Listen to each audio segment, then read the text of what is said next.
Honestly, at this point, I am halfway given up on figuring out what is wrong. I don't know what happened. I was riding my boosted board last night, and all of a sudden it started making a noise and just absolutely no power coming out of one of the wheels. So I don't know what is happening. I don't know which wheel is broken. I don't know if it's a motor belt. I don't know if it's a magnet. I don't know if it's a motor. I don't know what the problem is. The point is, I don't know how to fix these things. I have no idea what I'm doing. And my one friend in the city who does know how to fix these things lives like 6 subway stops into Brooklyn, which is a pain in the butt to get to. I wanted to go on a boosted board ride this morning because I was so happy to be back in New York, but then doesn't look like I'm going on a boosted board ride this morning.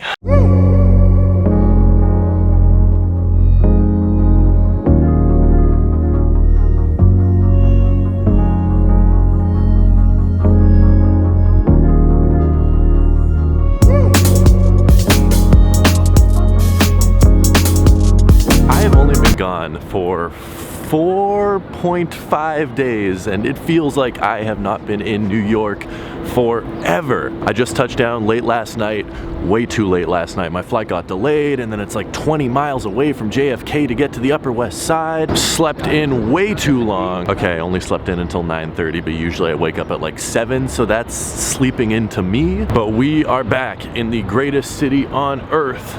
Not that Chicago is bad. Chicago is good.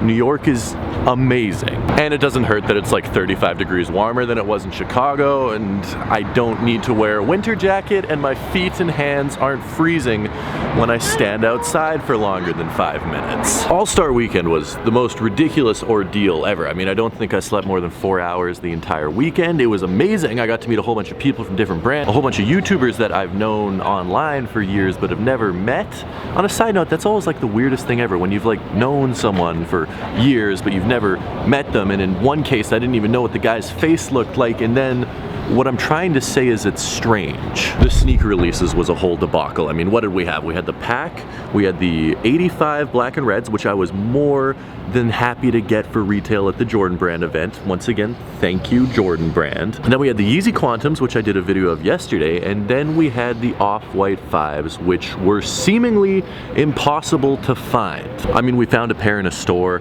and they let us look at them. On that one, you could peep it. He kind of like slashed it on the inside of this one. But it was an employee at the store in his personal pair, and he wasn't even selling it, and I couldn't buy it anywhere. I mean, I tried. I entered the raffles. I looked at consignment stores. They were just nowhere in Chicago, and I thought it was going to be a lot cheaper than it is.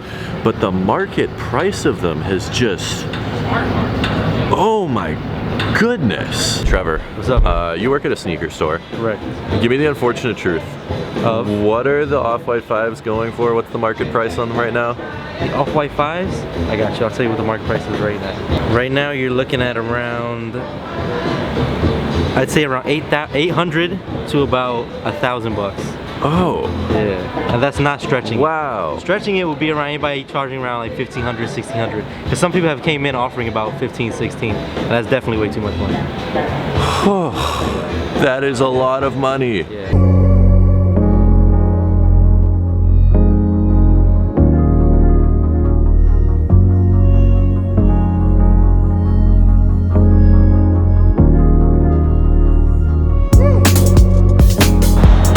Now, with the prices being this ridiculous, when I was in Chicago yesterday, I had just essentially given up on getting a pair. I mean, round 2 didn't have them. We went to another sneaker boutique and they didn't have them. They were nowhere. They were absolutely nowhere. And I just sort of given up. And I was gonna do a video of the Yeezy Quantums, which I put up yesterday, and you guys seemed to really enjoy. And we went onto a side street because it was very harsh sunlight and it was shady on this side street, so it was better to film. And I was talking about the shoes, and then Seth was filming his on foot of the shoes, and we went a little bit farther down the street to where there was a brick wall. It was a cool background, and we're filming the on foot over there. And then all of a sudden, these two guys start screaming at us outside of their window on the second floor. They're like leaning out the window, just screaming at us. And I mean, I thought maybe they were mad at us, or at first I thought it was someone on the street that was about to jump us for thousands of dollars of shoes and cameras, and I was freaked out. But then I realized that they actually knew who we were, and they started waving Off-White 5s in the window. They were saying, "You got the Yeezys, we see you got the Yeezys, but do you have the Off-White 5s?" And I said, "No, I do not have those. How much you want to sell them for?" Oh my goodness, okay, this is the funniest thing ever. We were sitting on the sidewalk filming an On Feet, and that window up there, they start screaming, and these guys are like, hey, do you have Off-White 5s? Like, no, I'm trying to buy Off-White 5s. And they have, the world is a crazy place. That's actually funny as hell. Oh, That's great, man. Holy It's literally shit. about to just leave 2 and shit. Beautiful. That's Awesome. Dude, thank you so much. Dude, you are the you're greatest goat. person ever. I got you always. I'm so happy that you live in that window right there. Just fucking saw you up there. And This is absolutely amazing. Thank you so much. Yes, sir. I have my Off-White 5s. Oh my goodness. You guys get them on City Fest? Oh yeah. These are amazing. Look at these.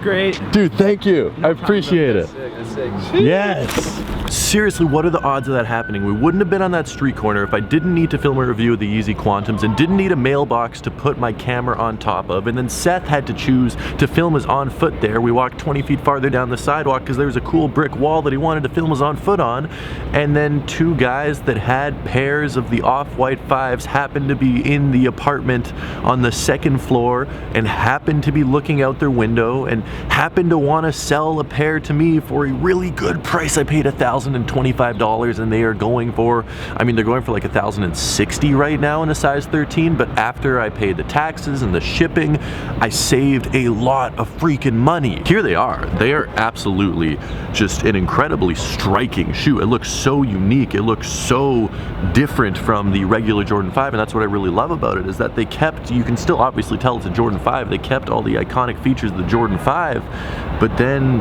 reinvented it and reimagined it. Now I'm gonna tell you guys some stuff that you need to know about this, the complete and honest truth about the Off-White Jordan 5. I don't think the price is gonna go down. I know lots of people I talk to at consignment stores, at Urban Necessities, at Stadium, at Round 2 were thinking, you know what, this is probably gonna be a $600, $650 shoe maximum, and then that didn't happen. Depending on the size you're looking at a minimum of $1,000 for a men's size, and we're working up to $1,350, $1,400 on some of the more desirable sizes of these. Okay, let's clarify something really quick here. I am thinking in Canadian dollars. I can't help it. I was born and raised in Canada. I've used Canadian dollars my entire life. Every single number you hear me saying here is a Canadian dollar number. So if you're saying, Tom, they don't go for that much money, I know, just bear with me and like subtract 25% off all of the numbers I'm saying.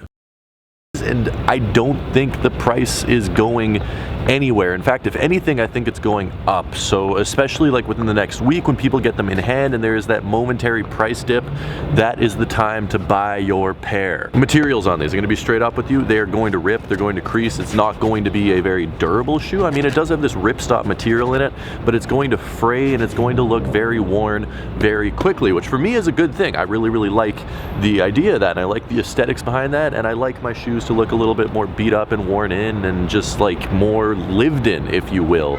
But if you're looking for a pristine pair of shoes, this probably isn't the best bet for you. Yellowed bottoms. If you're not a fan of yellowed bottoms, this shoe probably isn't for you as well. I mean, it looks like someone peed on these and kept them in a very humid closet for 25 years and then pulled them out and tried to sell it to us for $1,000, and for some reason, I still bought them. And also this hole, I just want to, Virgil was like cutting it and with an X-Acto knife. If you guys want to do that and show off some funky socks, by all means do that.